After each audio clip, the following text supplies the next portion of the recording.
हरिओम प्रिय दर्शकों, यदि आपकी कुंभ राशि या कुंभ लग्न है तो इस वीडियो को बहुत ध्यान से देखिएगा, समझिएगा। इस वीडियो में हम समझने वाले हैं केतु नक्षत्र परिवर्तन प्रभाव को। केतु का अब नक्षत्र परिवर्तन 20 जुलाई 2025 को होने जा रहा है, शाम को 17:12 पर, जो कि केतु पहले से यहाँ प्रभाव दे रहे हैं, परंतु अब पूर्ण रूप से प्रभाव यहाँ देना शुरू करेंगे 20 जुलाई से। और 29 मार्च 2026 तक अब पूर्वा फाल्गुनी नक्षत्र यानी कि शुक्र के नक्षत्र पर गोचर करेंगे। शुक्र जो कि कुंभ वालों के लिए बड़े ही महत्वपूर्ण ग्रह हैं, क्योंकि आपके ये भाग्येश भी हैं और सुखेश भी हैं। और वर्तमान में जो केतु का गोचर काल है वो आपके सप्तम भाव सिंह राशि में गोचर करते हुए सप्तम भाव में गोचर कर रहे हैं। क्योंकि केतु और शुक्र का जब आप प्रभाव देखेंगे, स्वभाव देखेंगे, तो पूर्ण रूप से विपरीत स्थितियों में देखने को मिलता है। जहाँ केतु मोक्ष के कारक हैं, वहीं शुक्र माया के कारक हैं। इस जो नक्षत्र के देवता हैं वो भग हैं, और इसका जो चिन्ह है, जैसे कुंभ राशि का चिन्ह एक घड़ा है ना, एक पुरुष घड़ा लिए, है ना, तो इसी तरह इसका भी चिन्ह है, वो है पलंग, वो है झूला यानी कि भोग।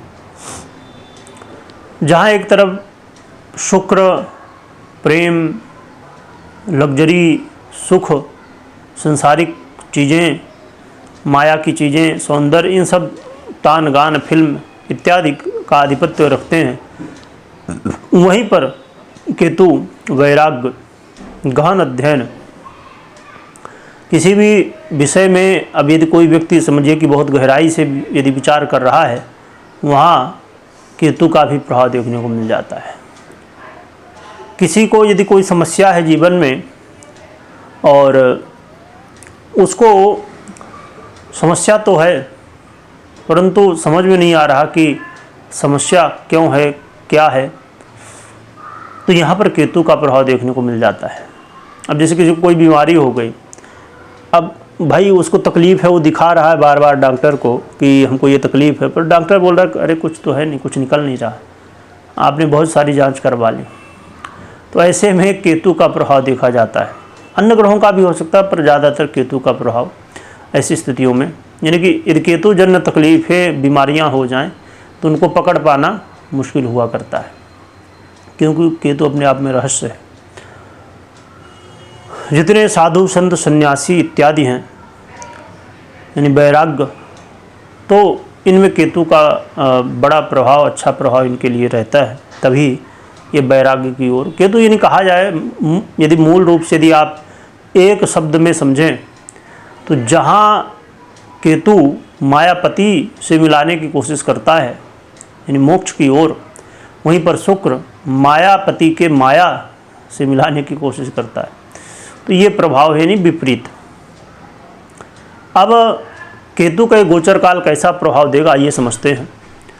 केतु क्योंकि सप्तम भाव में आपके गोचर कर रहे हैं, यहाँ पर आपके दाम्पत्य जीवन में इस समय प्रेम की भावनाएं बढ़ जाएंगी, बहुत प्रेम होगा, और यदि किसी तरह का वाद विवाद था, ऐसा था, तो ये सब दूर होगा।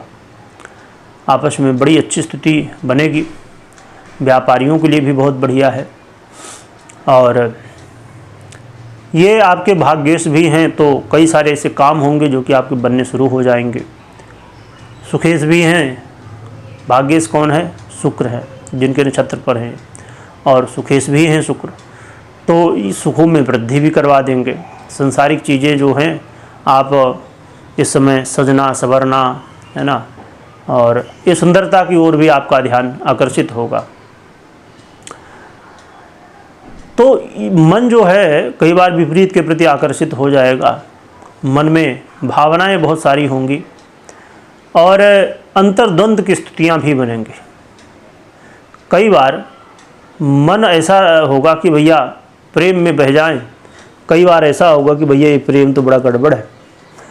तो ये वाली स्थितियाँ भी कई बार द्वंद्व की बन जाएंगी, क्योंकि आपके लग्न से भी संबंध बनाएंगे जो कि लाभ भी करवाने वाले हैं, और बड़ी एनर्जी इस समय महसूस होगी अपने आप में।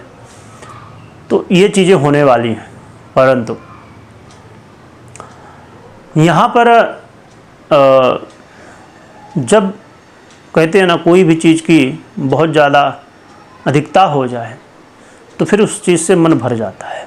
वही वाली स्थिति अब केतु के ये प्रभाव में मिलेगी कि प्रेम होगा, सुख होगा, संसारिक चीज़ों का बड़ा शान शौक होगा और सुखों की प्राप्ति होगी, पर अंत में केतु का जो मूल स्वभाव है उसमें ले जाएंगे, और मन ये जो माया की ओर बढ़ रहा था तो फिर मोक्ष की ओर बढ़ना शुरू हो जाएगा और आत्ममंथन शुरू हो जाएगा। और जब आत्ममंथन व्यक्ति करता है तो वास्तविकता मालूम पड़ जाती है। तो वो चीज़ें होने वाले हैं।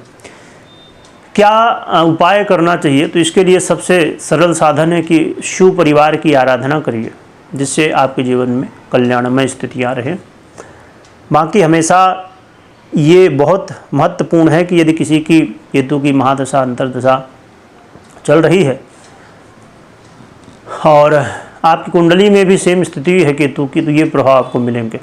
पर यदि केतु पीड़ित हैं, बहुत ज़्यादा ऐसी स्थिति में है जो अच्छे भाव में ना बैठे हों, अच्छी स्थिति में ना हो, तो ऐसे में इसके विपरीत भी फल आपको मिल सकते हैं, है ना। दाम्पत्य जीवन में अलगाव की स्थितियाँ हो जाना, ये सब यानी कि इसका उल्टा हो जाना हमने जो अभी समझा।